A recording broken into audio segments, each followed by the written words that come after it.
If I am elected, I promise to work with Oregonians and for Oregonians. For the sake of the kids and the animals, vote Murphy Gillespie for Senate. And since it's not an election year, I'd better explain how this all works.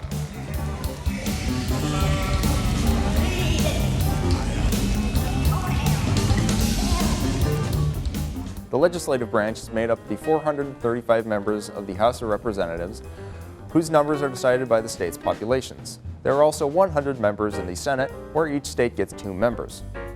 The branches meet in the White House for the executive branch, Capitol Hill for Congress, and the Supreme Court for the Supreme Court. But we don't care about those fools. How do you become a representative or a senator?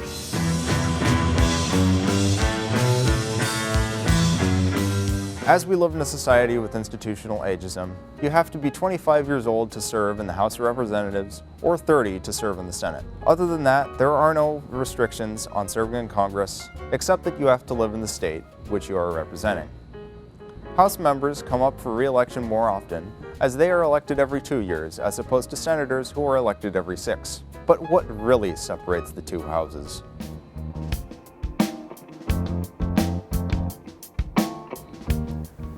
The House of Representatives might seem to the uninitiated like a federal government participation trophy, because with 435 members, you only have 5 minutes of debate when a resolution or bill comes through. But the House has one thing to themselves. Anything financial must originate from them. All spending must come from the House, per the parchment. The House also does the heavy lifting on legislation as they prepare bills for the Senate to debate. Senators have their own responsibilities in approving all treaties, approving all appointments, and holding the power to levy war.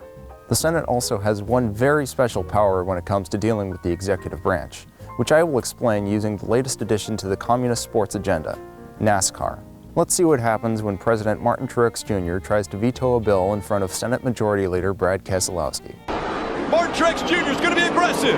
Denny Hamlin out front. Aggressive goes around. Yep, Congress can veto a veto by overriding it with a majority vote. They don't just punch up, they punch down.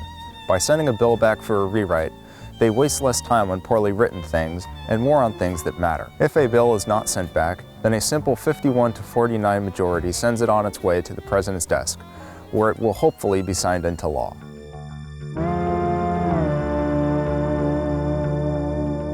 But what is a bill, and how does it come to be? A bill is simply a realized idea put forth by a constituent, a senator, president, or anyone who is not a member of the House, which is where bills originate. A representative then writes the bill and looks for co-sponsors.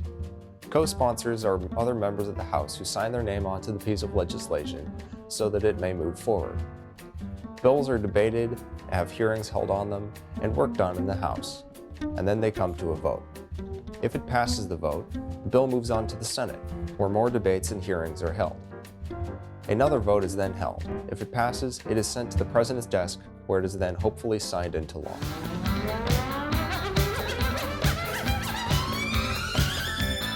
Congress also plays a role in the checks and balances process.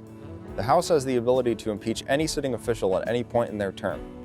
If the House passes articles of impeachment, they then move to the Senate, where the senators act as jurors in the impeachment trial. Any sitting official can be impeached, be it in the executive, judicial, or legislative branch, as the system aims to take out corrupt or non-functioning officials.